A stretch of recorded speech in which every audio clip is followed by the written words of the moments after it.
Okay, so let me tell you this little story. When I first came to Canada, one of my new marathon running friends, Gerald, he said to me, Alan, if you like running marathons and you like downhill skiing, I've got this thing that I'm sure you love called cross country skiing. I'd never heard of cross country skiing at this point. He said, let's go and buy you some skis. I'll teach you how to ski, and then we'll enter this really nice event. You'll love it. And this was around November when the snow was sort of starting to promise in Montreal. And at that point, I'd never put a foot on a cross country ski in my life. Okay. And the event he was talking about, I didn't know, was the 160 kilometers Canadian ski marathon that happens in early February over a 2-day period. So basically, I've just suddenly heard about cross country skiing, and I have 3 months to get ready. Basically, the book we have today starts with a quote from Leonard Bernstein, and it says, to achieve great things, 2 things are needed: a plan and not quite enough time.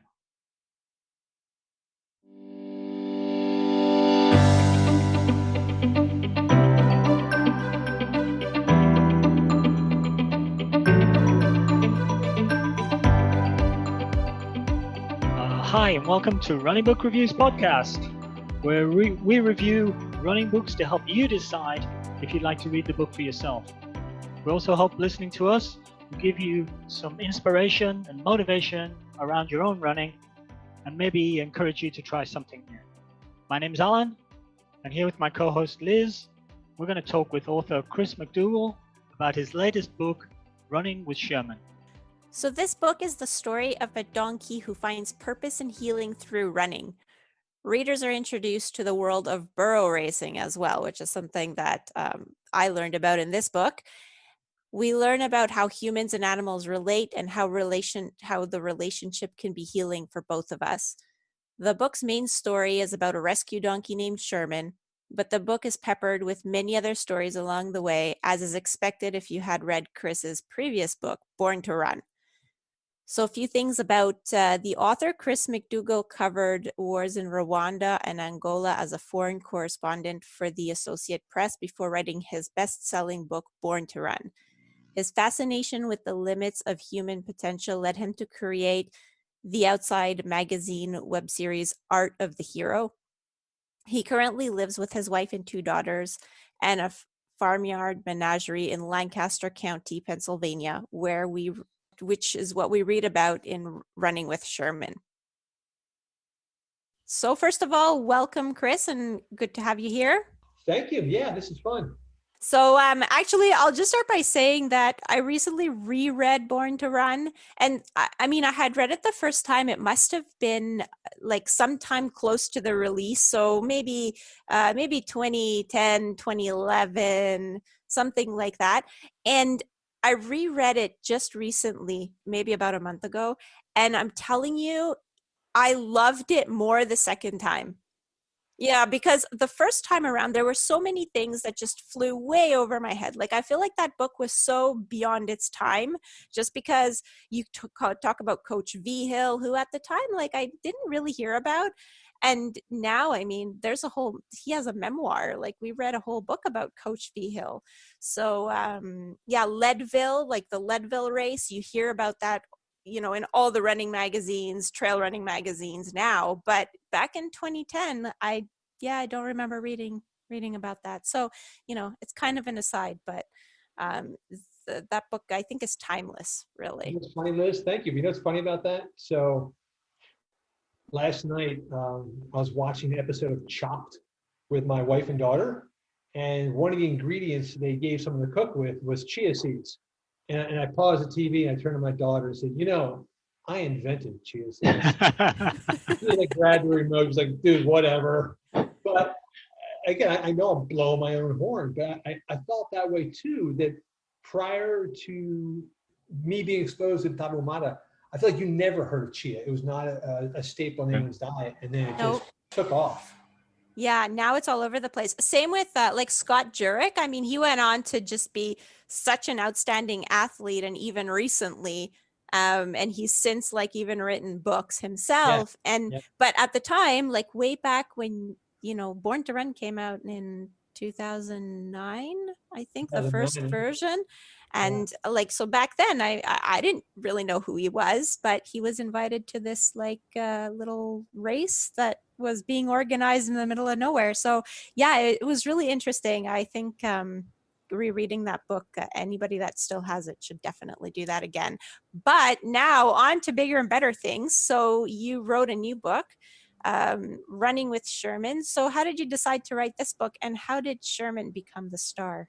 It was a weird experience. It was really unusual for me in a lot of ways, mostly because, when you start a book, you have a body of material in front of you, and you decide, okay, this is a good story. I know what my research is going to be. You can sort of envision the project, and you decide, okay, this is a worthwhile book. With Running with Sherman, it was the opposite. I found myself involved with the adventure first, and had no clue where it was going to lead when I decided, let's chronicle this and see where it goes. And it was mostly because of an editor friend of mine.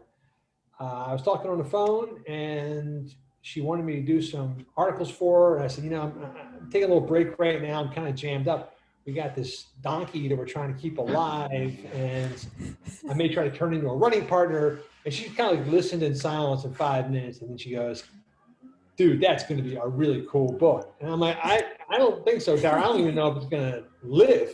This story can end in 3 days. And she's like, that's why it's a good book. You have no idea where it's going. And you're going to be there in real time as you're writing this down and experiencing it.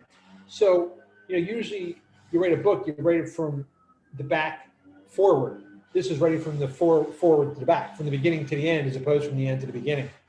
And so that was it. I thought, she's right. And if I can keep it vivid, if I can represent what it's like in the moment as we take on this challenge, then it could be a really different kind of book. Did you realize how bad Sherman, what sort of condition he was in before you got him? No, we didn't. We didn't know. For two reasons. One is I didn't know anything about donkeys. I didn't know the difference between a healthy donkey and a sick donkey. But beyond that, the whole evolution was that, we lived in a farm in Pennsylvania with a lot of land around us. We sort of raised our daughters just feeling like, hey, we'll have sheep, we'll have goats, we can get ducks, chickens. We had all the land, and we were just kind of like hobby farmers doing our thing. My wife would milk the sheep, milk the goats, shear the wool. And then, there was this one day we were out for a hike, and we heard this like sort of clatter of hooves behind us on the trail. We kind of get out of the way, figuring it's someone riding a horse. And there was this woman coming up the hill on the back of a donkey with a saddle. And we thought, this is just the coolest thing we'd ever seen. And she hops off the donkey, and she's like super charming and vivacious. And I didn't realize it at the time, but for a kid, donkeys are perfect. Like donkeys are kid size. So, a horse comes by, a horse is like a freaking dinosaur to a little 9-year-old. Yeah. But a donkey just looks, just like a pony. 9-year-old. Yeah.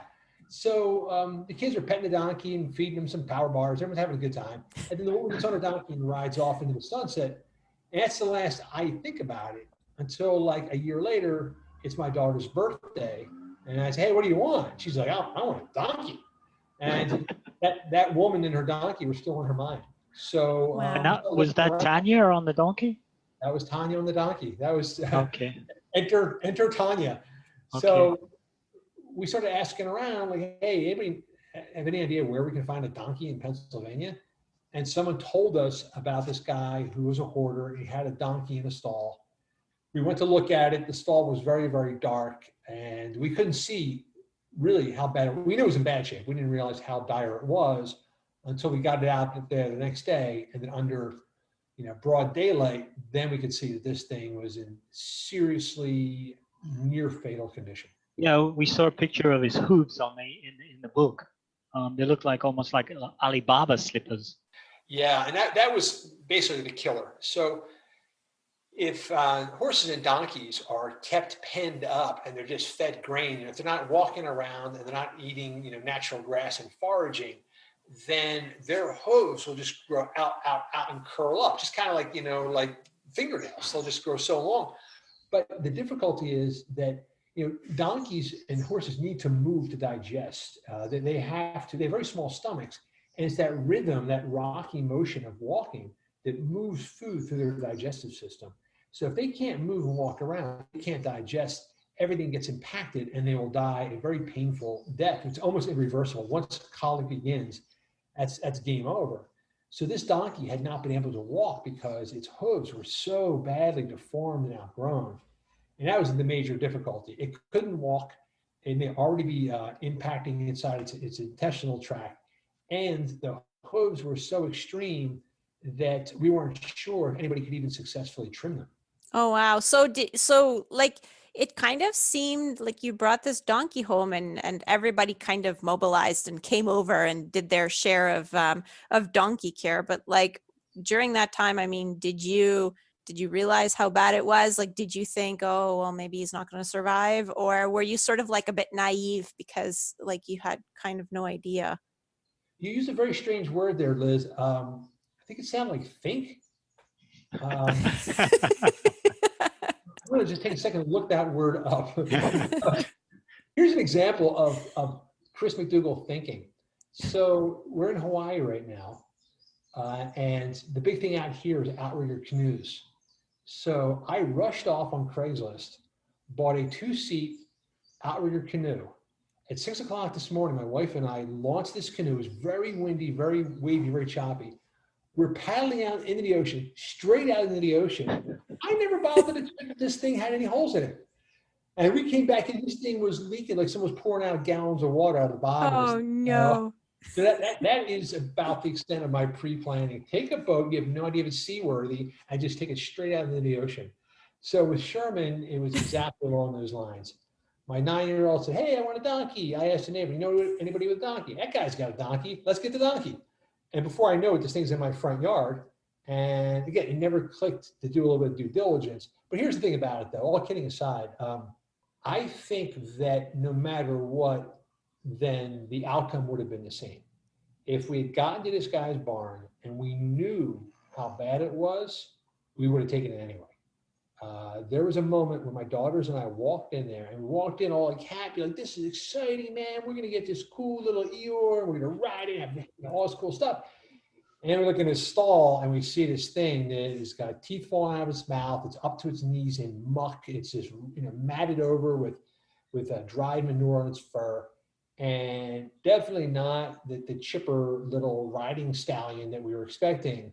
But I think we felt the same way. Like, no matter what, this thing ain't staying here. Yeah. Mm-hmm.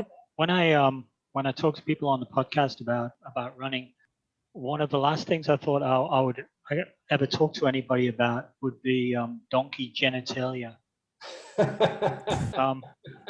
Did you really have to clean his penis? What's all that about? That doesn't sound like, I wouldn't sign up for that, I don't think. I want to state for the record, Alan, that was only your second question. You got into that. You went right there, man. It's funny. He's been dying to ask that one. Yeah. I'm going to have to send you guys a picture. So I was in an event. I did a bunch of bookstore events around the country when Running with Sherman came out. Usually as part of my talk, I would use the expression cleaning the bean. Does anybody here know what it means to clean the bean? And everyone just sits there and then you sort of explain what it is. So I'm in Seattle at Third Place Books. And I say, anybody here know what it means to clean the bean? And this woman's hands goes, whoop, like hands go shoots right up. And I'm like, okay, lady, you want to come up and tell the people? And she walks on stage. I got to send you a picture because it's a picture of her making exactly the appropriate hand gestures, and me off to the side giving her a look like, oh my, where's this going? So so here's the deal. So here we have this donkey that we took away from this hoarder. We have it in our yard. My daughters happened to be in school the day the donkey was brought. Our neighbor Wes brought the donkey to our house on the back of his hay wagon, and I'm looking at this thing and just like distress signals are going off in my brain. Like, we need help right away, or my kids are gonna get off the school bus and find like the world's worst 9-year-old's birthday present, a dead donkey in the yard. So I called around and say, hey, does anybody know who that woman is that rides her donkey in the woods with a saddle? And Oh, luckily, because you didn't formally know her yet at that no, point. she was the crazy lady on the donkey, period. Like there was no name attached to the crazy. And so I call around and say, anybody know who she is? But luckily, if you live in Peach Bottom, Pennsylvania, and you ride a donkey in the woods, like everybody knows who you are. So I call around and say, hey, you know who this person is? And like, oh yeah, you want Tanya. Like, here's her number. She's right over the hill. So I call this woman up and say, hey, listen, we met you. You have this donkey. We have a donkey. It's in really bad shape. Can you come over? And she and her husband, Scott, came over. Scott is a farrier. Like, he trims hooves professionally. And Tanya is just, an all around, like, earth mother healer, and so they came over and they just it was like this swirling tornado of like healing power, equal parts like calm toward the donkey and like fury towards me. Like, Yeah. What have you done to this animal? Like, dude, I'm just the messenger here. So, so Tanya swept in, and that became our first lifesaver. Wow. And how did you come up with the name Sherman? Like, did he come with that name, or was it your daughter that named him? Well, I just realized I never actually answered Alan's question. Alan's question was, did you actually clean the donkey's penis? And I just talked my way right out of that corner. But it's one of the things Tanya did. So like the first couple of days Tanya's there, she's like cutting the fur off, and Scott's trimming the hooves, and she's pulling teeth out of its mouth. And then she goes, all right, you have to clean the bean. Oh, clean its sheath. That's what she said. You have to clean its sheath. And I think she's talking like a blanket or something. Like, well, no, he didn't come with any blanket. He had this halter, but there wasn't like a blanket or anything. No, dude, that's he's got a sheath, and I'm looking at it. It's just dangling right down there. And yeah, you got to stick your finger up there and pull out waxy buildup inside the donkey's penis. And she's like, okay, so how should we do this? She's like, this is not a we operation, buddy. It's your donkey. Yeah. And I told that story to a buddy of mine. He's like, I bet you that was the donkey's idea, wasn't it? So yeah, you gotta stretch the thing out and just gently put a finger up there and pull out a little ball of wax. Kind of like clean a bit of wax out of your ear if your ear happened to be, yeah. I don't know. Alan looks like he would really be willing to try that. I think. I'm game for most things. I got a question for you about nurses. Sure. So I notice you have resting calm face, and I feel like that seems to me, my sister's also a nurse. She's a pediatric nurse. I don't know if you know Rory Bosio, who is an ultramarathoner and also a nurse. And I seem to find that nurses have this quietly joyful expression, quietly, like everything's going to be all right, serene kind of face. So do you find in your experience that is a common trait among nurses? I guess so, but I think it's a learned behavior. Yeah. Because I guess, you need to panic internally, but not make the person that you're caring for panic with you. Yeah. And so, I know that when I was working in a hospital, there was this nurse I really looked up to in the ICU. So I had started working in the ICU, and I was maybe like 6 months into my career. And this nurse, so she kind of intimidated me, but at the same time, it was like she was the one to go to for people that didn't have veins. So like people that, either they've been in the ICU so long that we've used them all up and they've all exploded and they've got bruises everywhere. And she just had this technique, and she would come into the situation, and sometimes it was my patient. I was panicking because I'm like, we need to get this drip started again. It's been stopped for whatever amount of time. And here I was thinking, like, this patient, he's going to start going downhill. He's going to die. Like, we need to get this. I can't get this IV in. And she would just come over and she would just start touching the arms and the hands. And then all of a sudden she would just be like, pass me a catheter. And she would just get it in just like that. And even though, I would have tried like 3 times and not gotten it, we had this the 3 times rule. So we would just always, if you couldn't get an IV after 3 times, like you didn't try anymore, you asked somebody else, because it just means like it wasn't your day, or it wasn't your minute, or I don't know, like there was something that was not working for you. But yeah, she just had this calmness about her all the time. And even in like code blue situations, so you call a code blue because the patient's heart has stopped or is about to, so basically they're the worst shape they could be in. And she would just be like, I would be shaking, my hands would be shaking, and I'd be at the crash cart, and she'd be like, pass me this thing. And I would be like fumbling, looking through it, and she'd just be like, it's the one with the blue cap. And she was always just so, I looked up to her so much. And yeah, I don't know. I think I tried really hard to emulate that, but it seems like all the nurses that have had like a certain number of years of experience. I mean, she had been in the ICU for like 25 years, so she was amazing. But yeah, I don't know. I don't know if it comes with like over time you develop it, or you learn it from others through osmosis. I have no idea, but I think yeah, there's something about it. But it doesn't come with the schooling. Well, yeah, though it's very interesting because it's probably, I would imagine, a combination of both. You see a patient's reaction to your face, and you realize, oh, you know what? The more relaxed I look, the calmer they are. And so you start to get a muscle memory. And then also someone like that, nurse catheter who gives, zinc bullseye every time, goes, okay, your face starts to model after them.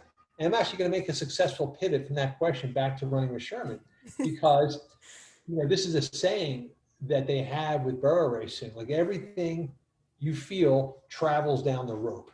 So if you're trying to do something with a donkey, whatever you think you're hiding inside, you're not. It's traveling down the rope to the donkey, and they're picking up on it, even though they're in front of you and not facing you. And so, to kind of accelerate our story a little bit where we left off. So here we have this very sick donkey. You have this woman named Tanya who would turn to Sherman and just be all like sweetness and honey, like, Sherman, baby. And then she turned to me like, you better get in that house and give me some rags. Like, oh, yeah, all right. And she had those two faces of Tanya, which were, to the patient, don't worry, dude, I got this. To me, I'm super pissed. You're the only one in the line of fire. So you're taking the hit. And but Tanya had some very fundamental truths about how to interact with animals that became really the life and death. Like it's all worked because of her, and it all worked because of her philosophy, her approach to animals, which is all, I think, just kind of self-learned. And one of them was like, every creature needs a purpose. Like when you wake up in the morning, you can't be scratching your butt thinking, oh, I guess I got nothing to do today. You got like, all right, you know what? I got to like go for a run with Liz. I got to park on the street so the COVID Nazis don't catch me. You got to have this plan. Like, this is going to be how I measure my self-esteem today. And donkeys need that as well. And then Tanya also had this very clear notion that you've got to get your own stuff together before you take on the responsibility of another creature. And again, really similar to you, I would imagine, as a nurse, before you walk into that room, you can't be thinking about your husband ate the half a sandwich last night that you're saving for yourself, because it's going to be, you're going to be frowning a little bit and, and not focused. It leaks out. Yeah. What was that, Alan? It leaks out. If you start getting distracted or getting stressed, it leaks out. Yeah. So Tanya had these two ideas. Number one is, you cannot just take this donkey and leave it sitting on the field now. It already feels abandoned. You're going to have to give it a sense of purpose, a job. And that's number one. Number two, and when you do this, dude, you got to bring a good, full attitude, a good sense of positive energy to this equation. Because here you have a creature who has absolutely no reason to trust you. Its only experience with humans so far has been freaking horrendous. And so now, if he's going to give you a chance, you got to be there for him, and you got to give him a job. And then there's the last part of the Tanya philosophy, which I think applies to most situations when you're dealing with men. And that Tanya philosophy is, anything you want a donkey to do, or a guy, you got to make the donkey think he thought of it first, or the guy. Oh, interesting. So that was Tanya's thing, is like, hey, if you want to take a donkey for a run, make the donkey think that it wanted to go for a run and you happen to be tagging along behind. So So when she presented these situations to me, you got to find a purpose. It's got to be something you do every day. I'm like, I know myself well enough to understand that if you impose a chore on me that I don't really want to do, at some point, I'm just not doing it. If you tell me to whatever, trim my toenails, I don't feel like it after 2 or 3 days, I'm not doing it. If you tell me I'm going to lose my foot if I don't trim my toenails, all right, I guess I'm losing my foot. But if it's something I feel like doing, then I'm really consistent. So what Tanya said, you got to find a purpose for this donkey, a job. I'm thinking to myself, well, what is it that I want to do every day? And I thought, running. I'm going to go for a run every day. Donkeys, she said it needs movement. Can I make this donkey my running partner? If I can, it's problem solved. It's running, it's getting movement. I'm running every day. I'll be consistent. And then I took the next step of like, all right, if I'm trying to make this thing my running partner, I knew about the Burro races in Colorado. I'd been out to a Burro race about 10 years ago. Did it once. I guess you probably saw them during Leadville and the Born to Run story.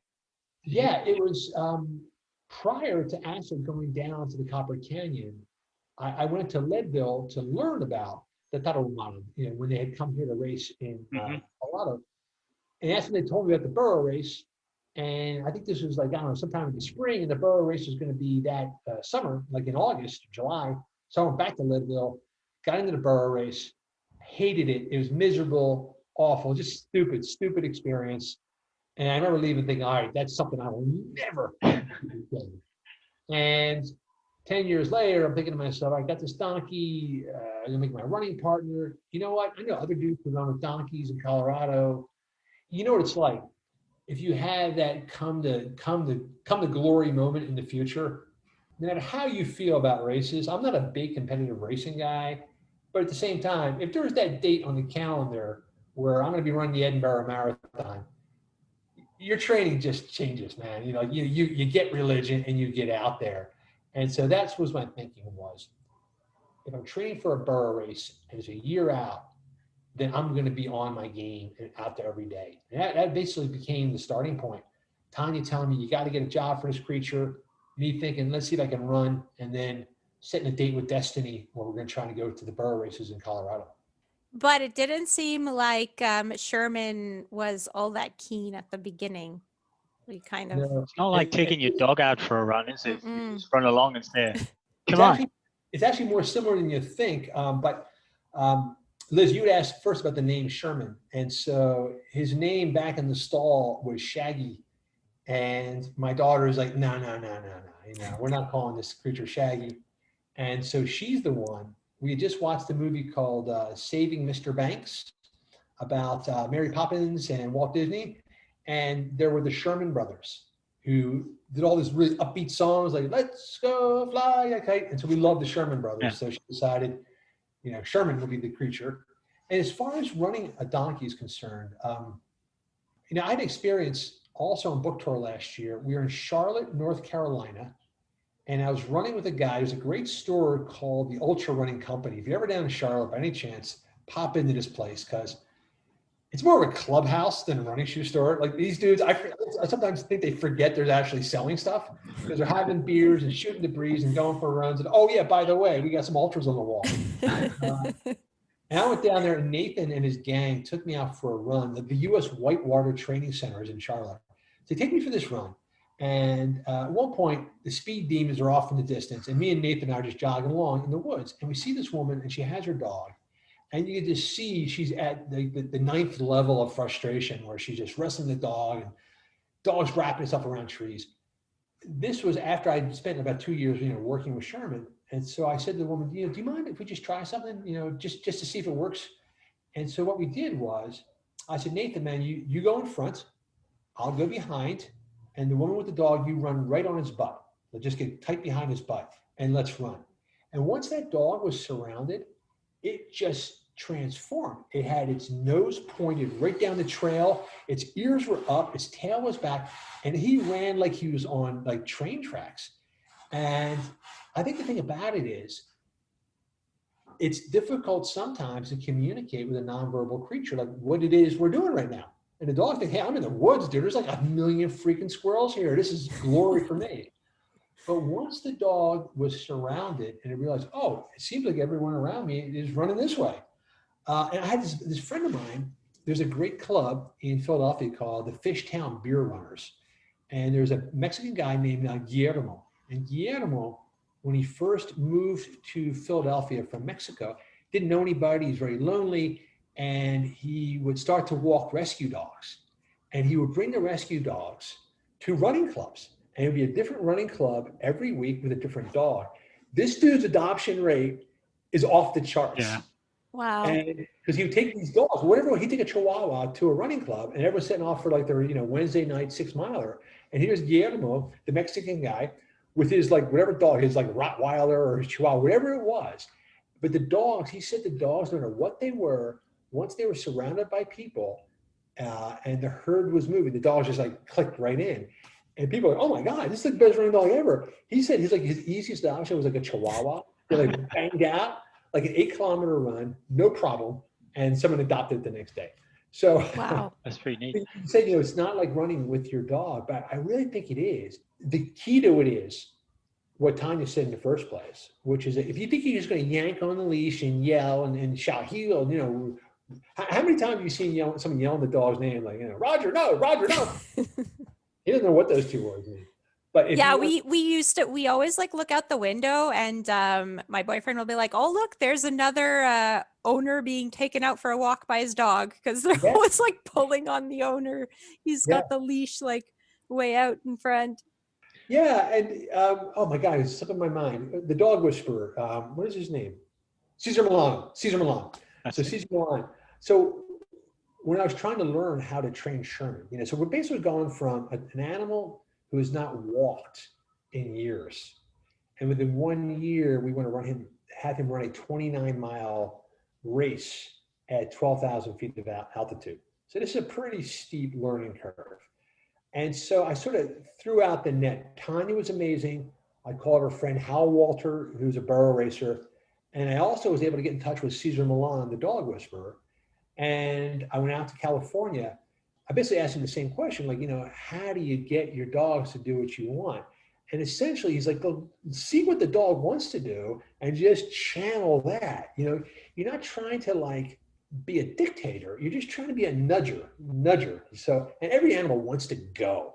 And so, what he did was, it was kind of funny. He had his own pack of like 6 dogs, and we're walking down the road. And my friend Luis Escobar, the guy who took the cover photo for Born to Run, he was there with me. And he's like trying to like be the alpha male in control of the 6 dogs. And Caesar's like, you know what? No, dude. He takes the leashes back and he hands them to my daughter, who at that point was like 11, 10 and a half, 11. And she's like, wait, what? I'm just here to watch, And Cesar Millan hands her like 6 leashes on all these dogs. And he's like, sweetheart, stand up straight, look forward, take a breath, and just walk. And she had the presence of mind to just relax, and she just walked, and the dog just fell into place. And so the thing was, once she led by example, it was off to the races. So it's creating an environment and having the animal operate within the environment rather than trying to impose on the animal. Yeah. And I guess from a pack point of view, you in the story you have a pack. I'm trying to look for their name. The Vela Springer Amish Running Group. Yeah. And they were almost like a pack to run with. Tell us about those guys. When we moved to Peach Bottom from Philadelphia, my wife was from Hawaii, I was from Philadelphia. And so we moved to this environment that was way out in the countryside. And most of our closest neighbors out there are Amish farmers. And Amish are a throwback culture that basically turns away all technology developed past the industrial age. So they're not using phones, they're not using cars, not using any kind of mechanical tools. And these are our neighbors, no zippers, no buttons, that kind of thing. So I came into it with a preconception, assuming these are very sort of dour, like sort of Germanic, stern. Humorless people. Humorless is exactly the word I would have used. Yeah. And what I found was the opposite, kind of bawdy, kind of silly, kind of cool. They don't entertain themselves with screens, so they always want to talk, they want to trade stories. And then what really cracked me up, so this is a weird thing. You mentioned Scott Jurek before, Liz. So back when Born to Run was being published, I had a book event in Chicago, and we did a fun run, and Scott Jurek was going to be there, and Scott draws a crowd. So I was doing a book event for Born to Run, Scott was there, and we pulled in like, I don't know, 500 or 1,000 people that came for a fun run with Scott. And it was in a park in Chicago. And I got to the park, and there was just a sea of faces and bodies. And I just kind of look over, and there's these two dudes, and they're just wearing running t-shirts and running shorts. I kind of looked at them and thought, I might be crazy, but I think those guys are Amish, you know? And I don't know what, there's something about the way they sort of carry themselves. They had no beards, nothing. And I just walked over and said, where are you guys from? Like, yeah, we're from Lancaster, Pennsylvania. I'm like, what the F-bomb are you guys doing here? And they had actually traveled by train and bus to Colorado to run in a 50-mile race, and were traveling back. But while they're in Colorado, Scott was at that race, and they went up and introduced themselves. And Scott said, oh, you're from Lancaster. You got to go come meet McDougall. Like, take your train through Chicago and meet us. And so Scott arranged like a blind date for me with guys like from my neighborhood. Wow. Amish ultra runners who I didn't even know about. So I met these guys, and, Jake and Amos, we became friends. And they told me that they have a running club back in Lancaster, and they do a full moon run. So every full moon, they get together. Every full moon, they will do a run. So they will meet at someone's farm, and they'll meet right around dusk, and everyone will get together, and there'll be whoever it is, 5, 10, 30 people. And then as the sun is setting, we set off on the run. And there's a place called the Valley of No Wires in Lancaster County, where there are no wires. There's no telephone or electrical wires. And so when you run, there is no light pollution at all. And so your eyes just adjust to the dark. So as you run, you don't even need headlamps. Your eyes just adjust to the dark, and you have the full moon. And so we'll be out for like a 10-mile run on these empty roads in utter darkness. And all you hear are just like feet pattering along, and people breathing and talking and laughing in the darkness. And what's cool is the Amish are super dedicated to the volunteer fire companies, and they give a lot and volunteer a lot. And in return, the volunteer firefighters will bring out like rescue vehicles. And if there's like an intersection where they're concerned that someone may not see people, they'll actually, on these full moon runs, we'll pull up, and there'll be just like a fire truck sitting right there just in case, and like giving us free passage across. And to me, it's just such a beautiful integration of that community. And so I got cooked in with the Vela Springa dudes. And so I'm trying to train Sherman as a runner. Those first months were very, difficult. And I thought, you know what? These dudes know horses. They ride horse and buggies. They can run like crazy. These guys are sub 3-hour marathoners. So I had them come to my house for the full moon run. And again, it's one of these breakthrough moments when Sherman's surrounded by knowledgeable horsemen running next to him. Suddenly he's like, oh, I get it. Plus Tanya actually had her big saddle donkey, Flower. So she's in the saddle riding, Sherman's running, the Amish dudes are all around, and suddenly like the pieces were falling into place. Yeah, Flower was quite the character, because here she was, this donkey that's used to being ridden by Tanya, but then it was pretty funny that she was like terrified of water. Of everything. The color yellow freaked Flower out. I think you had a chapter called the just about a puddle of doom or something. Yeah, quite a puddle of doom. The barely a puddle of doom. That's right, yeah. Yeah, it was just a slick spot on the asphalt, which terrified her. That was the thing about it was, what was so gratifying about this experience was it was a progression, and every step of the way it was like, oh, okay, let's try this. And every time it was about adjusting, someone would step up. So the first adjustment was my wife, Mika, a dancer, singer, musician, not a runner, not a donkey person. And so when we first started, it was Tanya riding Flower and me trying to run with Sherman, but Sherman loved to follow Flower, but Flower was just a big sissy baby. So Flower would see something scary like, a Burger King wrapper, and then Flower would run around behind Sherman to hide, and then Sherman was trying to follow Flower and running behind Flower, and it becomes just like toilet water swirling around the circle. And then you're in the middle, with a rope.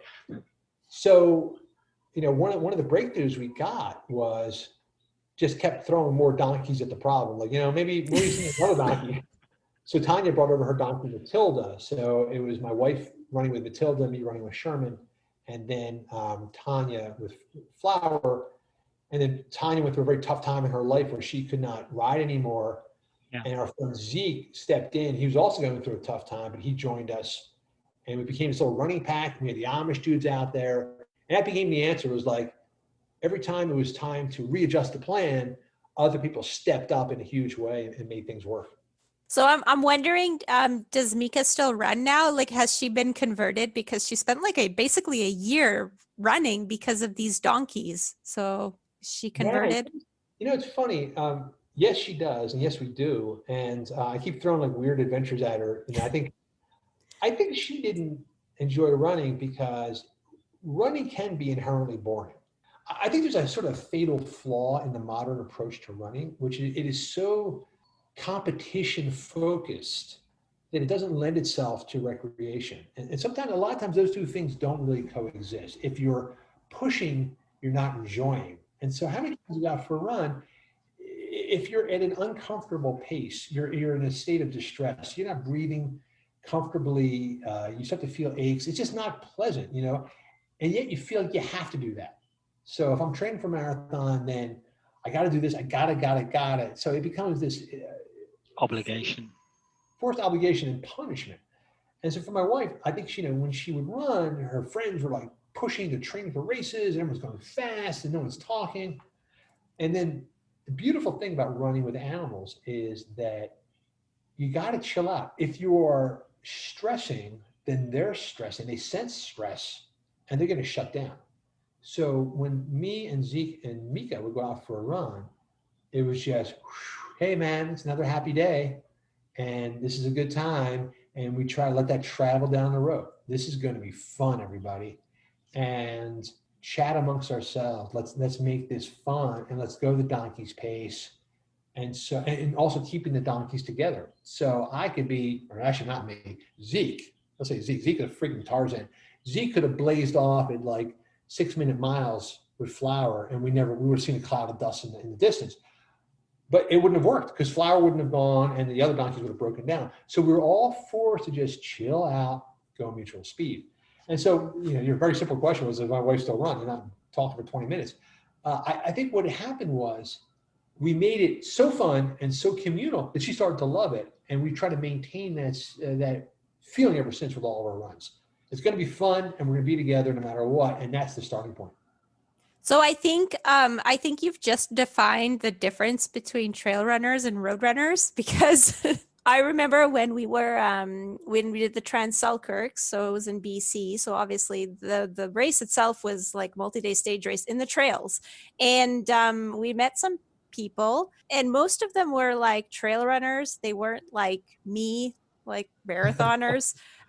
So and they were also like, oh, I hate road racing. Like that was basically it. And here I was, but yeah, I had a hard time with trail running because the focus is not the same. It's exactly what you said, because trail running is very communal and everybody runs together, and the races are small and everybody like stops at the aid stations and dips their hands in the same bowl of chips or whatever. So it's a very communal sport, whereas like marathon running is very like time, and you have a pace, and when you train, you have to train at that pace in order to execute in the race. So I feel like it's almost a different sport. It's like the focus is completely different, and it seems like if you want to run with an animal, you need to be a trail runner, basically, is the lesson that we learned here. So my dream is actually to one day have a dog and run with it, but probably based on your definition, I'm the wrong person to run with a dog. Yeah, but with your nurse serenity, maybe you are the person. Maybe. You are. Well, to adapt. Here's the thing, is that I really become sort of evangelical about this, that I think that competition is really ruining running for a lot of people. I think this mindset, if you see running in popular entertainments, actually most running books too, but definitely in all movies, running is like the horrible thing you got to do in order to do something better than that, So like if you're Rocky Balboa, you got to run in order to be like the champion, you don't really want to run. Like, running is just the misery that you go through. And this was a big takeaway from Born to Run. This is an eye-opener. It was Coach Vihill's kind of like light bulb moment. It was like, oh man, look at that Almada.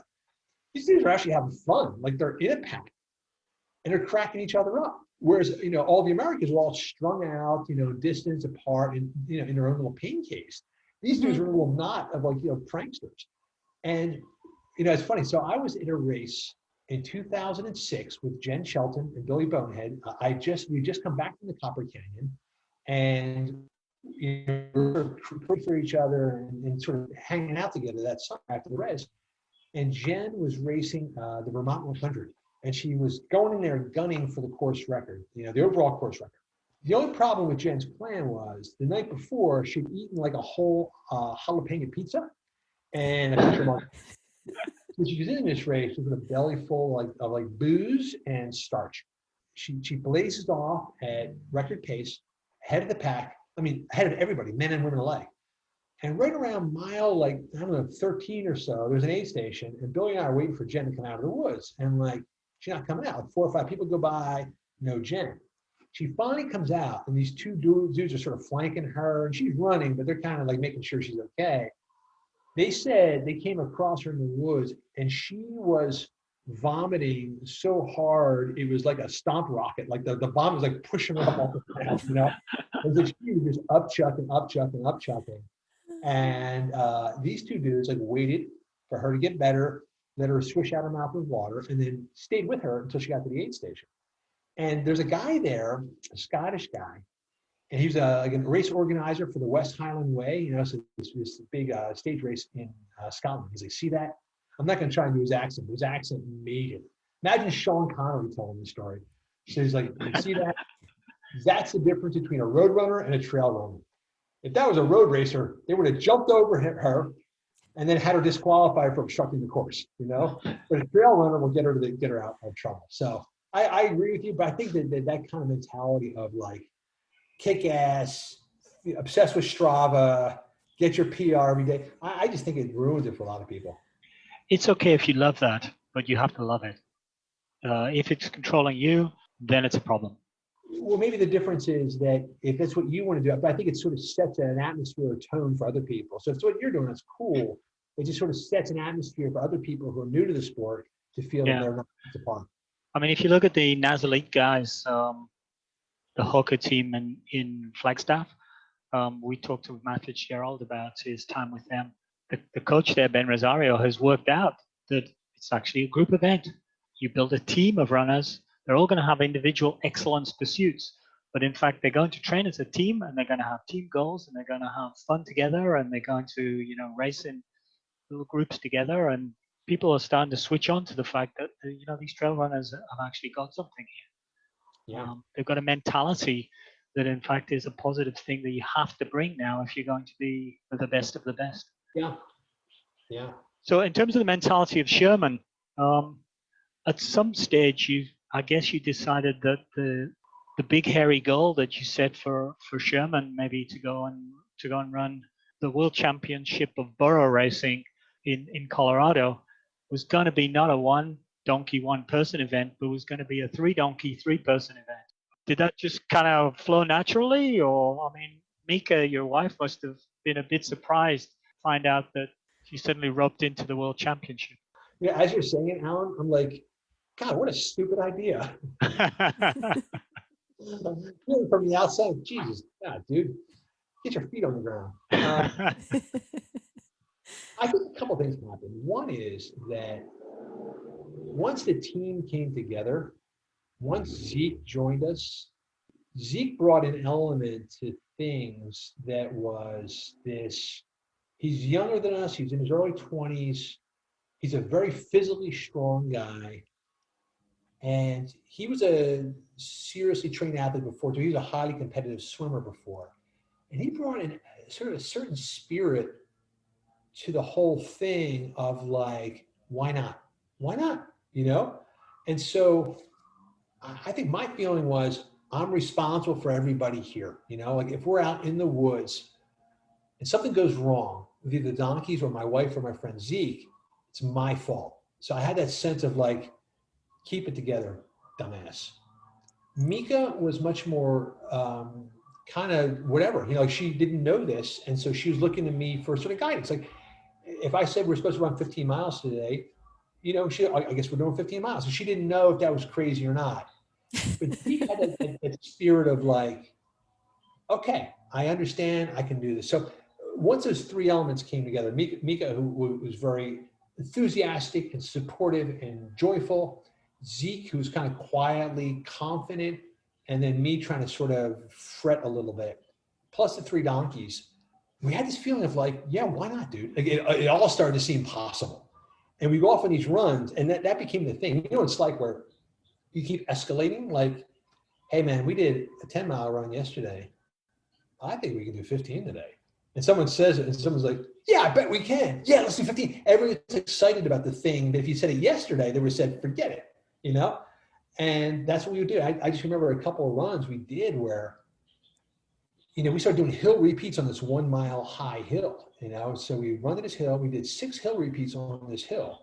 And then we ran this course through a thing we called the maze, which the first time we did the maze, seemed like impossible. We'll never be able to do that. We did it out and back on the maze. So like this was like to us 4 workouts in one, and we did it. And it was hard, but it didn't kill us. And so that's why every day we're like, yeah, you know, bring it on. Of course, then we said that, and then shit just started to fall apart dramatically. Yeah, but it seems like you guys always adapted. Like even it seemed to change who ran with which donkey, because originally you were going to run with Sherman. Yeah. But that's not what happened. That's the thing about it, you know, and I'm still, you know, in a lot of ways processing what went on, like what's the magic sauce here. But I think that adaptability and not being steered by the goal. I have a friend of mine who's a wicked fast runner, like a sub 230 marathoner, Ironman triathlete. And he's the ultimate like goal setter of things like, he got laid off from his job on Wall Street. And instead of like, oh my God, what am I going to do? He walked out of his job with his like, you know, his like printer boxes full of his stuff. And he's like looking at the East River in New York. He's like, hey, I wonder if I could swim all the way around Manhattan. And it went online. Apparently there's an annual race. And he just spent the next 6 months training to swim around Manhattan. So that's his thing. Super fast. He holds 9 different world records for different events. But I was crewing for him at the Ultra Trail Mont Blanc, you know, UTMB. And he'd been training for this thing. It's a 104-mile race. And around mile 70, he had to drop. He had to drop out of the race. And I was crewing for him. And when he had to drop, I'm there with, you know, the resting nurse face. I'm like, hey, it's okay, Chris. He's like, hey, dude, you know what? My kids are in a glacier right now. Like my wife found a glacier you can walk inside of. If we get back soon enough, we can go to the glacier. But he just shifted his like goal like that. Huh. And so he crashed out of the race. He was disappointed about as long as it takes to burp. And then he's like, let's go to the glacier and like check out the ice walls. And today what he said was, I think if you can come into it with that mentality of like, none of this shit is important. None of it matters. You know, if I do 240 or 241, if I Boston quad, if I don't Boston quad, who gives a shit, you know, in the end. Yeah. But if you can be in a glacier with your kids, like that's something. And I guess there's always next time, right? Or other, you know, next time or other time or other thing. We're both reading a book that hasn't come out yet by Matt Fitzgerald called The Comeback Quotient. And in it, he says the people who really make it happen are ultra realists, in that what happens is something will happen and they will accept it and accept the realism of the situation, like having to drop out of the UTMB, for example. They'll accept it immediately and then effectively they change gears. So they accept the reality of what's happened to them. They don't go, oh, poor me, I'm going to go and sulk for 10 minutes, or never mind, 2 weeks. They say, this is the reality of where I'm at. What do I do now effectively to switch gears and move on to the next thing, or to deal with the failure and make something out of it in the most positive way?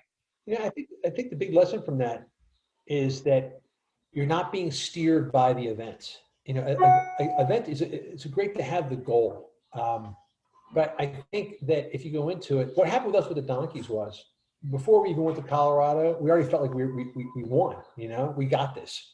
We can do a 30-mile run. We can do it. And the race is just, you know, it's just a victory lap. And so that's where the adaptation comes. I think, unfortunately, too many people come into it like, I'm not in shape. I want to get in shape. Oh, I'm going to run this rate on this date. And that's it. They're all focused on that. And so they can't do that thing. And the whole thing was pointless. If you can reverse the process of like, I'm going to go out and run. And if it's a half a mile, I'm going to make it a freaking happy half a mile. I'll pet 7 cats and I'll get a flower and I'll go to the donut shop, you know? And then the next day I'll do 3/4 of a mile. But if you come into it with a sense of like joyfulness, then really the race is secondary. You just gave me a really good reason to go and pet the cat that somebody else owns. So there's this cat that I recently came across. Like, let's say I go on this run, and so running, it's probably about, I don't know, maybe it's 3 or 4 kilometers out from my place. And I know this cat always hangs out, but it's this big fluffy cat and super friendly. I don't know who owns this cat, but I'll take a detour and I'll go run this down the street looking for this cat. Yeah. Yeah, Right. it was pretty funny because the first time I brought my my boyfriend to see this cat, and he's just like, we have a cat at home. I mean, it's not like we don't have a cat that we can pet at home, but I really wanted to go see this cat. And now it's been a few times I've been telling Alan, like, oh, we have to go see this cat. And we've actually ran by the spot, but we were doing workouts. So we were running too fast. So we can't stop mid-workout and go see a cat.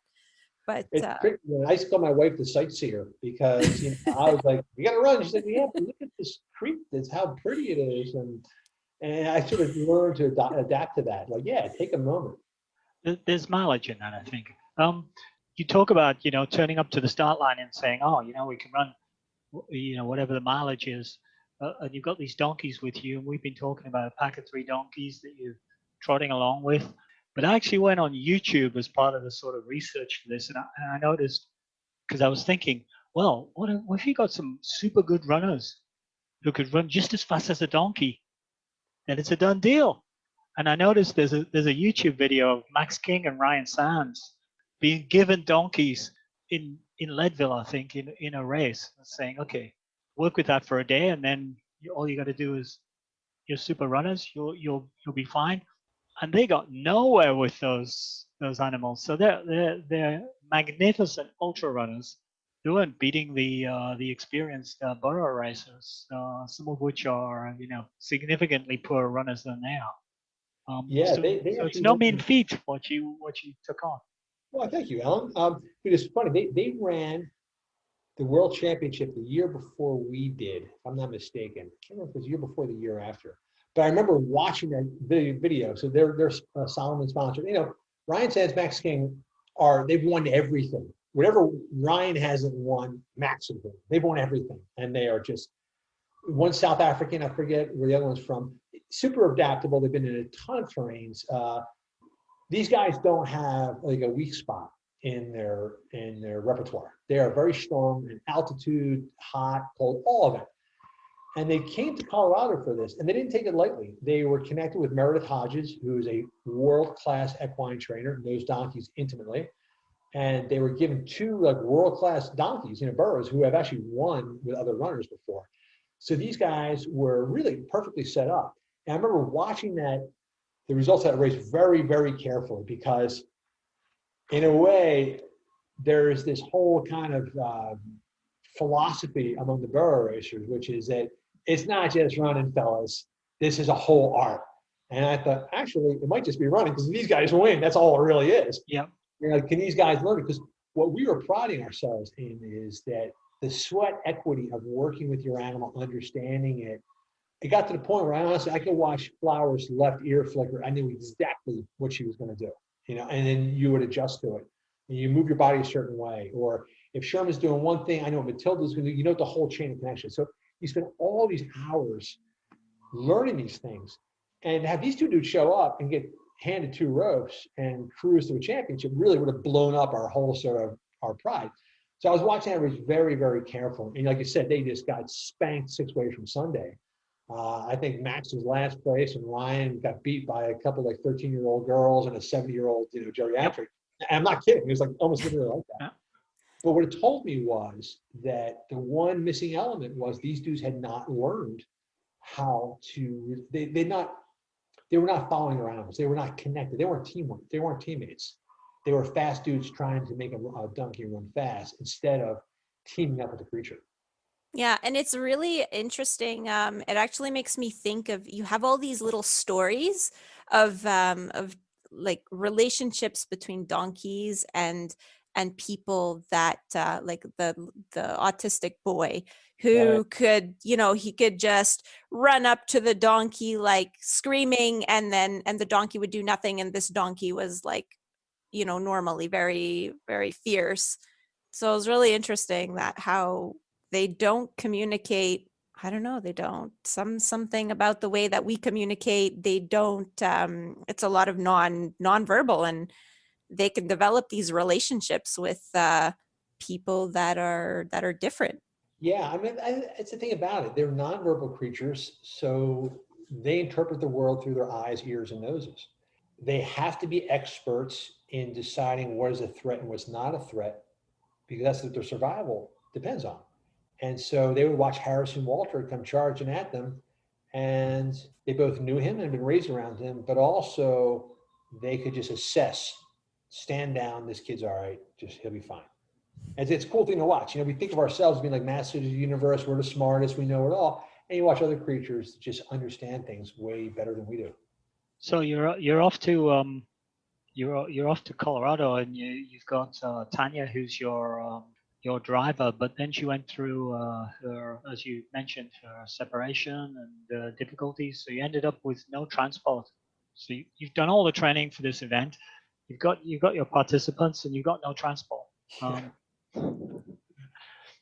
Yeah. I seem to be the person who's talking about every time the question comes up. It's kind of, what the hell were you thinking, Chris?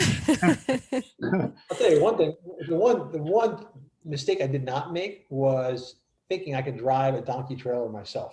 Because that was kind of like, that could have been dangerous. Yeah. Oh, yeah. It would have been just the end right now.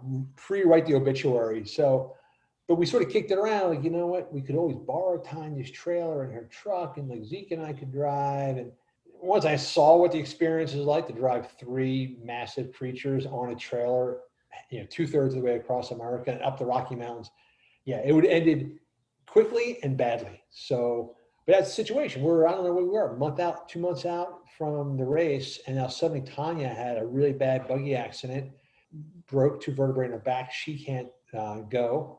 And I don't know what our alternative is. How are we going to find someone to trail our donkeys? But again, it was the same thing. We just put out the word, and we get this phone call from, these 2 women, Karen and Linda, down in Virginia.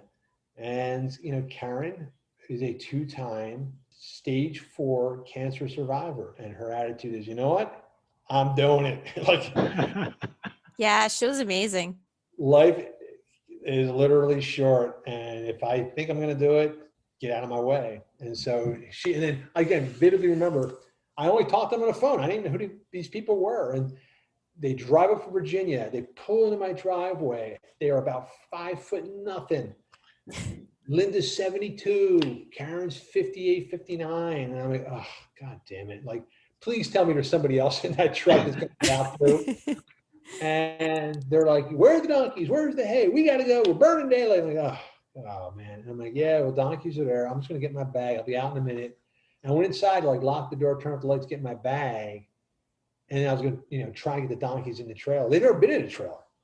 I come outside, the donkeys are loaded, and here's Linda chucking 50-pound bales of hay in the back of the truck. And like, what kind of energy drink are you girls on? I want some of that. Yeah.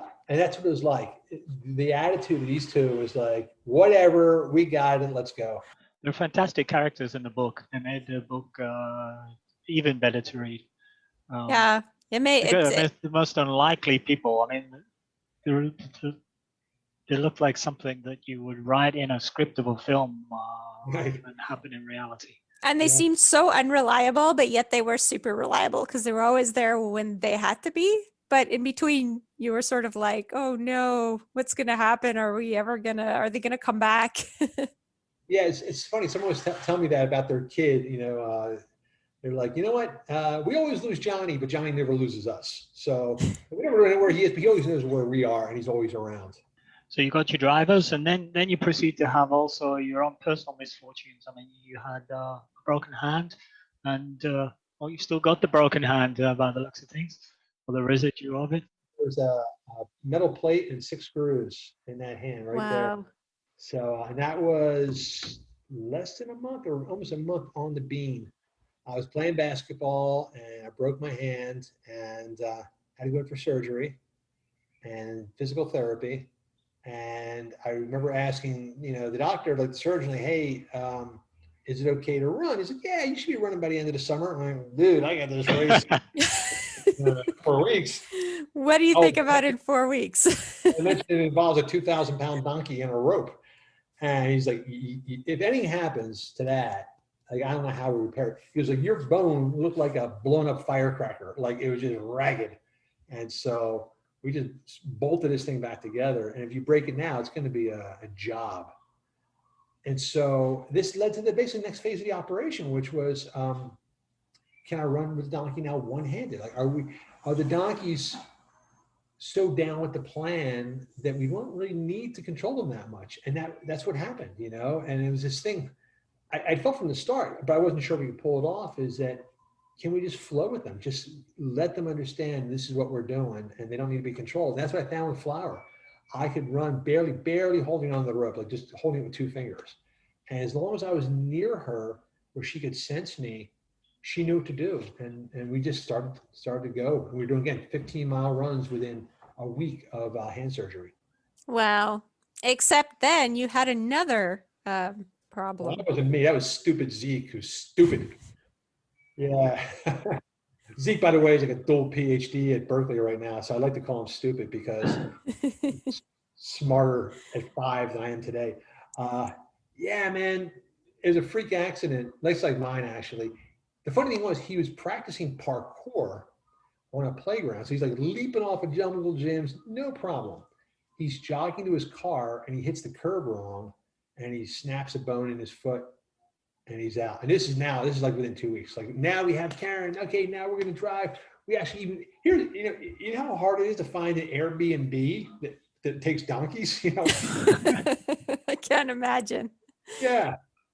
I even found that. I found the Airbnb. Now I got Karen and Linda. We're all set to go. You had to get pack saddles. We had to find where to get a pack saddle for donkeys. We found pack saddles. All this stuff, everything's lined up. And then Zeke steps on a curb, breaks his foot, and he's out. Like, now what? And again, it was one of these things where, what, by this point, jump and the net will appear kind of thing. Like, screw it. We'll just get the car. We'll figure it out from there.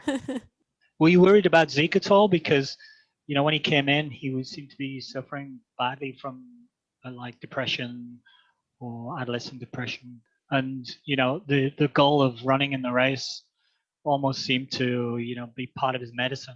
He emerged from that in the book. It seemed he emerged from that superbly well. And then to be hit with such a blow at the end and not be able to run, were you worried for him?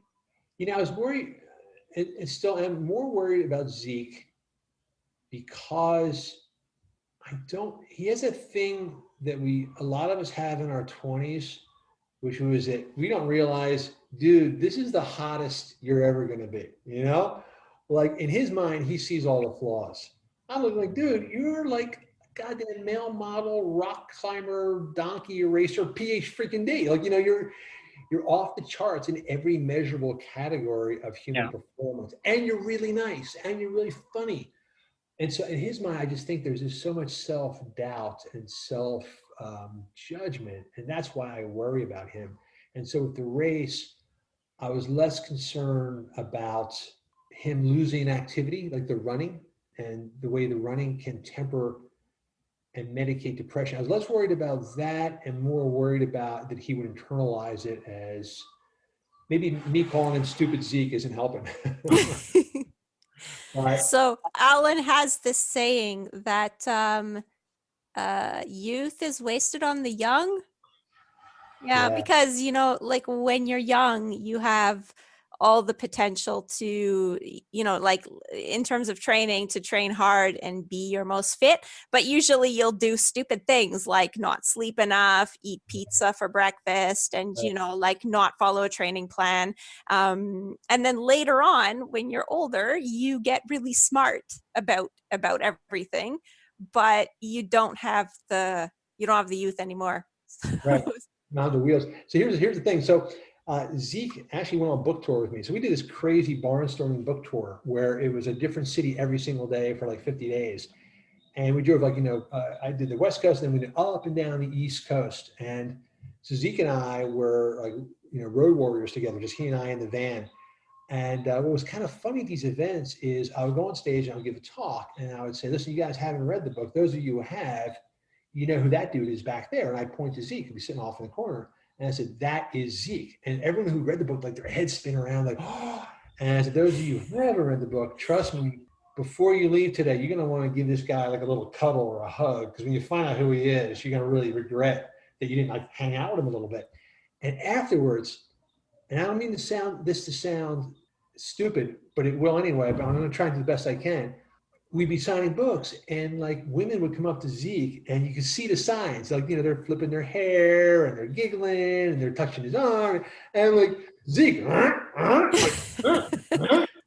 and rock star. and he just not registering at all. Like, dude, they are so into you. And they're asking him questions. They're like, just make chat. And he's like actually literally answering as opposed to, yeah, let's get a drink. And I was, dude, you're just so beyond.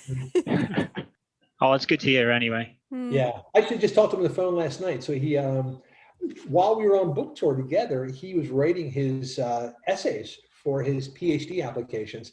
And he was accepted freaking everywhere, like Yale, Cornell, Berkeley, everywhere. So he's at Berkeley right now, I think developing a synthetic brain or something like that. That's fantastic. It's good to hear as well. Yeah, I think for Zeke, like he'll find his way because I don't know. I almost feel like the whole being very insecure is sort of a rite of passage of being young because, I mean, I know that in myself, like I feel like I've gained more confidence as I've gotten older. So I think for Zeke, like, I don't know if he ever listens to this podcast, things just get better. Yeah. When we started this, I said, well, we should write to some publishers and ask them to send us some books. And Liz said, do you think they'll do that? and then I said, we should get the publishers to contact some authors for us so we can talk with authors. Wow. That was And here we are having a chat with the most prestigious running book author in the history of running books. Well, thank you, Alan. I like that. There you go. Suddenly my confidence is starting to elevate. There you go. There you go. Mutual Appreciation Society. Okay, so describe to me the town of Fairplay on the morning of the Burro race. Oh man, that's so cool. So it is so cool. So Fairplay itself, here's a fun fact. The TV show South Park ostensibly was created out of Fairplay. Like South Park is based on the town of Fairplay. And there is a part of Fairplay that is called South Park. So it's a tiny, tiny, tiny, like literally 2-street town high in the mountains of Colorado in the Rockies. It's equal parts kind of suburban-y sprawl and like 1700s, 1800s wild Western rustic. So on the day of the race, we had, this is Karen and Linda at their finest. You have upwards of 60 different horse trailers coming into this little 2-street town all at the same time, trucks and trailers, plus hundreds and hundreds of people coming to watch. So you got to park, in the next borough over. So the day of the race, we load the donkeys and we're driving into Fairplay, and then we just keep on driving into Fairplay. We're like driving right up the starting line. And I'm like, we're gonna have to find parking. And Karen's like, no, that's okay. We got a place to park. I'm like, what are you talking about? We made a friend, and they're out in some bar the night before. And then a woman said, oh yeah, I live right at the finish line. You can park in my driveway. And we literally pull up at the starting line, and she pulls into this driveway at the starting line. And like, there you go. You guys out doing tequila slammers, and we got a parking spot.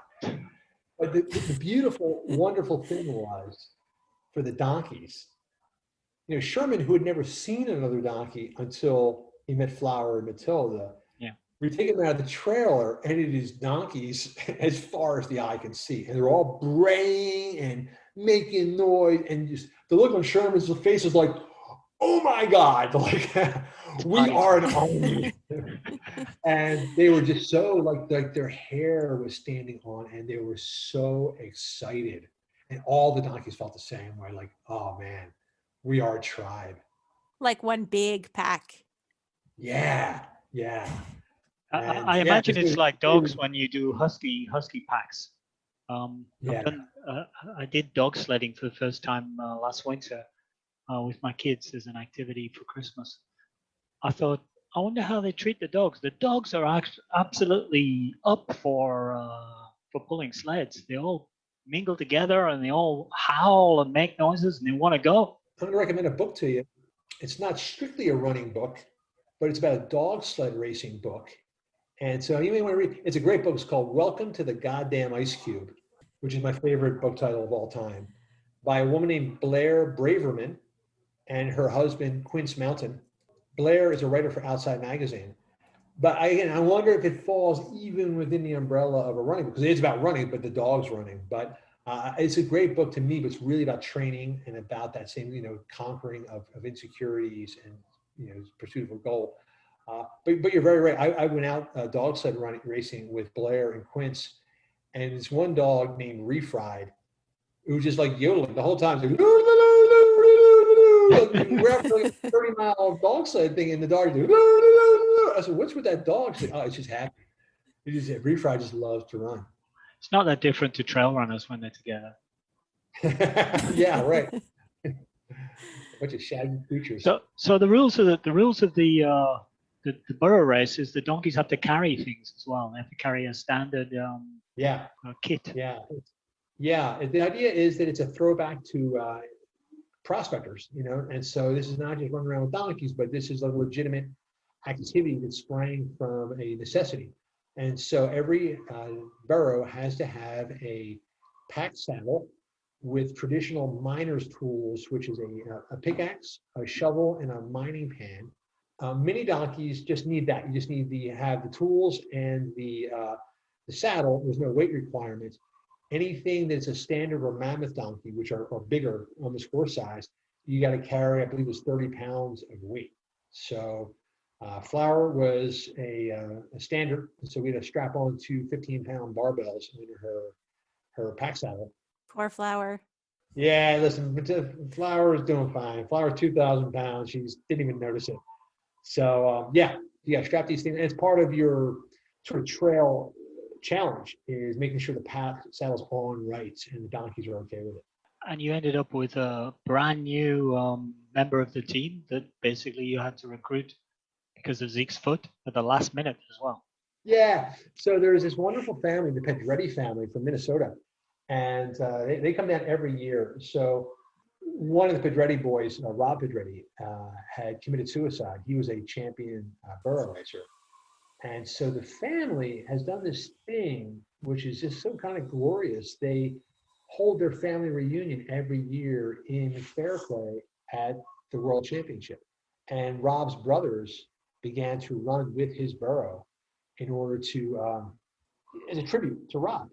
And then it became the thing like, hey, if you're a guy and you want to date one of the Pedretti girls, like you better be ready to do some burro racing, became like the rite of passage into the family. Pedretti's run with donkeys. And they've all done, all the brothers, sisters, cousins, they've all run with burros at the race at some point. And so I called, which was a Rick Pedretti, and said, hey, it's a problem, do you know anybody? And he said, oh, yeah, let me get my sister-in-law. And I said, oh, should I give her a call? I said, no, let me handle this. And he recruited his sister-in-law, Tammy. And again, it's one of these things where, Tammy shows up and she's like, well, I'm like, sure, I don't know. And we're looking at Tammy like, trust me, compared to us, you are not the weak link in this chain. And Tammy was dynamite, just super fit, right attitude, just happy, smiling, and couldn't have asked for a better substitute.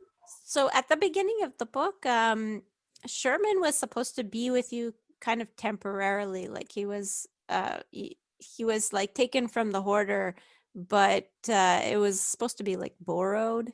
So whatever happened to that? Yeah, so our neighbor Wes Metzler, we just had dinner with them not too long ago, And it's fun to have an experience and then write a book about it, and then have the people in the book read the book and then tell you what they think. And so Wes, I was actually concerned about Wes because from my perspective, what Wes was doing was basically bullshitting this guy. So the hoarder was also a Mennonite, a member of Wes's church. And, you know, Mennonites and Amish are very, very honest. They're just honest people. They just feel like it's just not who they want to be people who lie. They're honest in a very ostentatious way. And so Wes had this problem. He has a guy that was psychologically unbalanced, who thought he was the greatest donkey owner of all time. You know, he loved this donkey. He couldn't see the fact that he was actually killing it. And so Wes had to deal with this guy's psychological disorder and persuade him to give away the donkey that this guy felt that he was taking fantastic care of. And to you and I, there's the easiest way to do it, just fucking lie to the guy. Lie, tell him some kind of a lie and get it away from him. But Wes not gonna do it. So Wes came up with this idea, like say, hey, let's just take the donkey away for 2 years. We'll bring it to Chris for 2 years, you know, and Chris will take care of it and we'll cut the hooves and get him in shape. And we'll see what happens in 2 years. So that was about as close to a lie as Wes could tell. Okay. And I sort of circled back with him after the book came out and said, hey, is your interpretation the same as mine? He's like, yeah, I just figured he'd forget in 2 years. We're all good. So that's basically what happened. But he didn't forget. So, you know, it had been 2 years. It was a scratch under 2 years, about a year and a half. We'd been with Sherman and we've been through a lot together. We've gone to Colorado, we've been in the race. Zeke particularly was just bonded with Sherman, and Sherman with Zeke. They had gotten a lot from each other. They were just really family. And I'm working back in the field one day and I hear a car pull in the driveway. Again, we live in the middle of nowhere. We don't have neighbors, and any car that shows up is there for a reason. And I look out and lo and behold, there is the hoarder walking up my driveway. And I'm like, what's the date? Yeah, I guess he's thinking it's time to bring this thing home. So I remember I had a shovel in my hand and I was like, you know, this is not going to end pretty for this guy. And I'm walking down a hill. I can feel like my fist tightening around the handle of the shovel. I'm like, dude, take a breath. You're not going to kill the guy. Relax. But what was so poignant about it was he actually understood by that point. He'd come to say goodbye. It was his birthday, and he and his wife and his kids were doing a little trip, and they drove out here to see Donkey and say goodbye. And it opened my eyes to the fact that, you know, people with a mental illness just don't see the things the way we do. And he was not malicious. He was just sadly deluded. So is Sherman still with you, I assume? Flower and Matilda belong to Tanya. So yeah, we had a couple things to figure out. And actually a lot has changed in the past 6 months. So with Flower and Matilda, one thing that was apparent to everybody was these three donkeys were blood brothers and sisters. They were family. And I put a little video on, I don't forget what it was, Instagram or something. They developed such a pattern of behavior. It's like watching like 3 5-year-olds all the time. 3 siblings. So I put this little video because to me it was like every day in the life of these donkeys. So Matilda's minding her own business. Flower's kind of looking around nervously, what's going on. Sherman assesses a scenario. He'll sneak up behind, he'll bite Flower on the butt, run for his life. Flower will chase him around, and then he'll run and hide behind Matilda. Matilda's like, dude, I'm eating. Just like, sort it out yourself. And I just watch this little scenario. It plays out every day, all day. Sherman stirs up some shit. Flower runs, Matilda's rolling her eyes. And again, it's like watching siblings. So I went over to Tanya, and we went out to dinner one night, me and Tanya and Mika, and I said, I really think they have to stay together. We have the land, we have the time, and I'd like to buy them from you. And she's like, you can't buy them. They're yours. They're family. You don't buy family. They're yours. And it was a really, I don't know, it's just what kind of things makes me well up because it was so wonderful of her, so kind and so hard for her to do. But to her, there was no other way. And so the three were together and they remained with us. And then this past summer, so here we are in the heart of COVID. And my wife had grown up in Hawaii, and we were sort of masterminding a move about 3 or 4 years out to move to Hawaii. And then I'm looking at the coming year where we're in the middle of nowhere. The nearest hospital is 30 miles away. All of our immediate neighbors are Amish who don't drive. And I'm thinking, if we get shellacked by a really bad spike out here, one of us gets sick, we're kind of screwed, you know? We heat our house with firewood. If we're not in the house for a day, there's no heat. If we get a spike in winter, we're in rough shit. So I thought, what's the alternative? And I thought, hey, why don't we just accelerate the move? Let's go to Hawaii now. And the first thought was like, that's impossible. And the second thought is, maybe it is, you know? So within 6 weeks, so my first phone call was like, okay, what are we gonna do with the donkeys? That was like the first thought. They have to be together. So we called our friend Leslie, and Leslie's got 150 acres and 5 donkeys. And I said, hey, Leslie, do you know anybody else with donkeys who wants these 3? And she's like, yeah, like this guy, like I'll take them. She took all 3 donkeys, and it was like amazing. To them, it's just like a luxury upgrade. They just got moved out of coach on 5 acres into like first class. So Leslie took the 3 donkeys. We gave Amos, who's one of the Vela Springa Amish ultra runners, took our cats and our sheep and our goats, gave away the ducks and the chickens, sold the farm, and in a matter of like literally between, this is a crazy idea, to being in Hawaii, it was like 6 weeks. And that's where we are now. Oh. So we Incredible. uploaded and zinged over here. Yeah, we never mentioned Lawrence, and during our discussions, we've never mentioned Lawrence and Chile. In fact, I got quite affectionate towards those guys and was flicking the book, looking for photographs of them. They really look like Chris is telling us, pretty cool kind of animals. What do you think? Does my description measure up to the chili dog experience? Yeah, excellent. I mean, Chili Dog seems quite a character, but Lawrence seems like a different kind of goat. He's not your standard goat. I'm having this fantasy right now, Alan, of like a big crate showing up at your door with holes in it. Yeah, don't. Hopefully, my wife won't listen to this podcast because she's super into sheep. So I'll move to a goat or a sheep. Yeah, she would be up for that probably. We don't have the land. Well, your backyard's pretty big. You won't need to hire those lawnmower guys anymore. I tell people, everything you think you're going to get out of a dog, you really get out of a goat. They're affectionate, they're friendly, they don't bark, you know, well, Alan already has a dog, so I mean, he's all set, right? That's right. We'll see. Well, it's good to hear. Good to hear anyway what's happened with the donkeys, that they're together as a group. And I guess if you go back that way, you'll get a chance to go visit them down in Pennsylvania. Yeah, for sure. It's pretty amazing though that you were able to move from a farm to Hawaii in 6 weeks. It was head spinning, but again, the things I thought were the hardest problems were solved in an afternoon. I thought, man, you know, housing 3 donkeys, you know, rehoming, you know, that was gonna be hard. And I'm like, whoop, 10 minutes later, like done. Move on to what's on next on the checklist. Wow. So it's just like you said in the book, all you need is a plan and not enough time. Yeah, exactly. Yeah, it's funny. I kind of forgot about that, but that's exactly how this move worked out.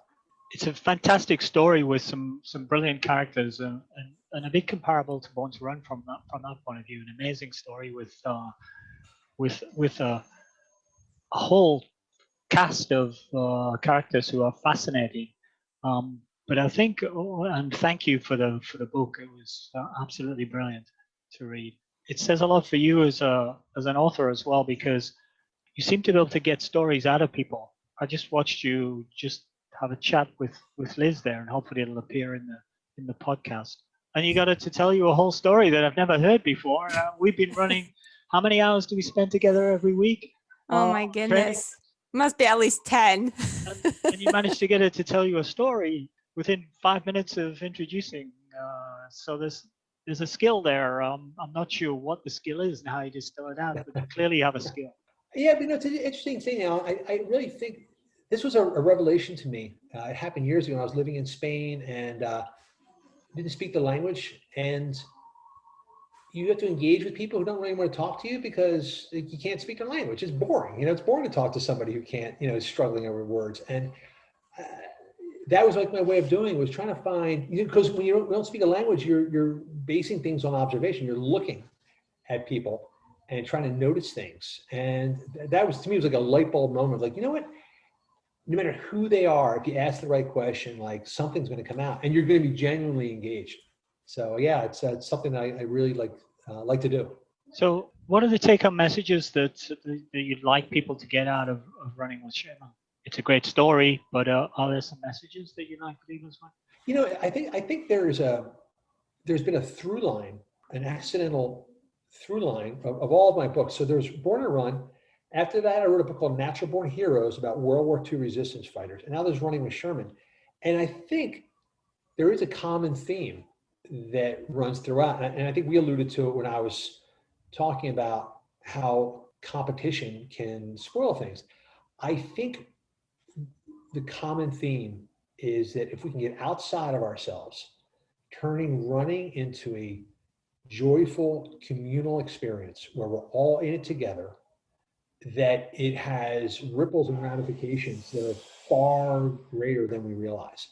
That for our physical and mental health, for our social relationships, and that to me is what it's all about. It's that, you know, it gets back to that first message of born to run. As human animals, we are actually born to run. This is what we are better at than any other mammal. But we've kind of ruined it, and we need to just kind of strip it down and reboot it. And I think with Running with Sherman, even though I kind of felt like I knew it all, I learned this all with Born to Run, I had to relearn it. I had to learn how to train in a way that was fun and was heads up and with a crew. And that was it. You know, get your running crew, get your head up and enjoy it. And that's basically the simple message. I think that's also what you get that from running with a group. And I think like running with a team has sort of it's sort of seen negatively when you tell like a new runner, oh, maybe you should run with a group. They're like, oh no, I can't run with a group because I'm not a real runner, or I'm not good enough, or you know, something like that. But really, I mean, that's what makes, I don't know, I think that's what brings it to the next level. It's not just like, you know, exercising for health or whatever. It becomes a social activity. And if you think about it, all my socializing is probably with my running group in some form. Like, even though sometimes it's not running, it's coffee. You know, back when there wasn't COVID and we were actually allowed to do that kind of thing. But yeah, it's interesting that you said that, because I think that if more people would join running groups and not be so intimidated, then it would maybe put some more of the fun and community into it. Sure. And I guess it's our responsibility to find those recruits. Find those, because we've all been that person, and someone else talked us into it. So now it's up to us to be the people that are talking other people into it. So what's next for Chris McDougall? The next book's going to be called Swimming with Turtles. Now that you're in Hawaii, or you're not far off the mark. I have this new thing out.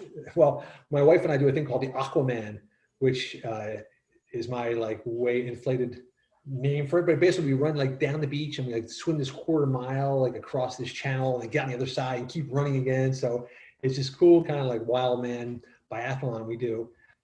And I'm actually using that as a way of getting it. So basically, there is another book in progress. It's called King of the Weekend Warriors.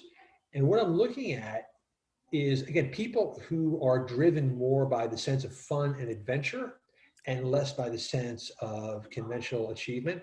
But yet some of those people are super high performance, but they're not motivated by, you know, qualifying for Kona Ironman. They're more motivated by like, hey, I wonder if I can actually, you know, do a 30-mile run from here to like Cleveland this weekend just to see if I can do it. So that's basically, I'm finding those kind of people and working with them. That sounds amazing. That's excellent. Well, we look forward to doing, based on this podcast, you're actually the first author that we've done 2 podcasts on, I think. Is that right, Liz? Mm-hmm. So we're looking forward to doing the 3rd podcast on your new book when it comes out. So remember us. I'm going to be back for the 3-peat. For the 3-peat. That's it. Well, the book's fantastic. You know, I read the paperback, but I thought it was great having all the photographs in it, in terms of being able to tell you, a little bit about what's going on in the reality. I actually ended up going to YouTube as well and looking at videos of Matilda and Sherman and Flower playing up with chasing the cat on the fence and doing all those kind of things. But it brings it into a much more personable and immediate kind kind of environment to be able to do that. So it's nicely presented from your publisher, and we thank them for giving us the media copies of the book and putting us in touch with you, Chris. Great, my pleasure. Hey, if you end up following up on Welcome to the Goddamn Ice Cube, and you want me to connect you with Blair Braverman, let me know. We'll be in touch. Thanks for that. Great. Sure. And also, I'll just add that I like the textured cover. It's like there's kind of like a texture to it. It feels, it feels kind of nice. It feels almost like raw paper or something. Yeah, it's sort of like thick and I don't know. It's hard to describe. I guess bumpy a little bit. What do you think of that picture? So there were two covers. There was a hardback cover, which was just Sherman, and then the one you guys have is the paperback with me, running hell for leather through the woods. Is it like when you look at that cover, can you understand it, like what's going on, or is it just like a blur? No, it's a fantastic photograph. Yeah, I think it really represents. I mean, that's basically what was in the book. It was you running after this donkey, sometimes losing the donkey because he ran too fast, and you two basically training together. Good. Yeah, I wasn't sure. I mean, to my eye, I liked it, but I was wondering whether to an outside eye, whether looking at that image, whether you could figure out what the deal was, or I think also it shows that it's like running is the main, is kind of one of the main themes, because if it was just Sherman, maybe it wouldn't be so obvious. I mean, I guess the title helps too, running with Sherman, but yeah, I feel like the picture goes well with the title of the book and the story. Good. I mean, a final full stop from me would be basically, if you haven't read the book, you should read it. And if you're wondering what to get people for Christmas, you could certainly think about this. You don't have to be a runner. If you are a runner, you get probably a little bit of extra out of it, but you don't really have to be a runner. My wife is not a big runner, but she's saying to me, hey, have you finished that Sherman book yet? I need to read it. So it's a great suggestion, I think, for Christmas for anybody who's into those kinds of books. I completely agree. I guess, are there any preferences to where you'd like people to get the book? I'm a big fan of independent bookstores. I have a good friend who works for Amazon, and so I'm happy with Amazon. Yet at the same time, every independent bookstore I've been to has just treated me like a long lost son. So if you can wander into indie bookstore or order it online from the indie bookstore, you'll be doing someone a solid. I think that's a recurring message. I think, I think we need to support those independent bookstores so that they stick around, because they're so great. Yeah, I don't know who you have in Montreal, but in the U.S., every town I've been to has had a couple of great ones. If you sniff them out, in the end, too, they're going to tell you about books you never heard of before. So, yeah, make that connection, and you'll be happy about it. Okay, great. So, thank you for listening to another episode of Running Book Reviews. A big thank you to the publisher, Vintage, part of, I don't know if I'm going to say this right, but Knopf Doubleday. Yeah. Sounds good. For providing a review copy, and also for putting us in touch with Chris. And a big thanks to Chris for spending time with us today. So we would like, if you'd like to leave us feedback about how we can improve the podcast, or want to suggest books that you'd like us to review in the future, you can contact us on social media or by email. So we're just runningbookreviews@gmail.com, or we have several social media accounts. We have Facebook and Instagram, where you can just search Running Book Reviews. And we're also on Twitter, where we're reviews_running. And where can people get in touch with you or find out more about you, Chris? What are your coordinates? Oh, yeah, just look on chrismcdougall.com. That's the best place to start. And I kind of zing in and out social media, but start at chrismcdougall.com and go from there. Thanks a lot. Thank you, guys. That was really fun.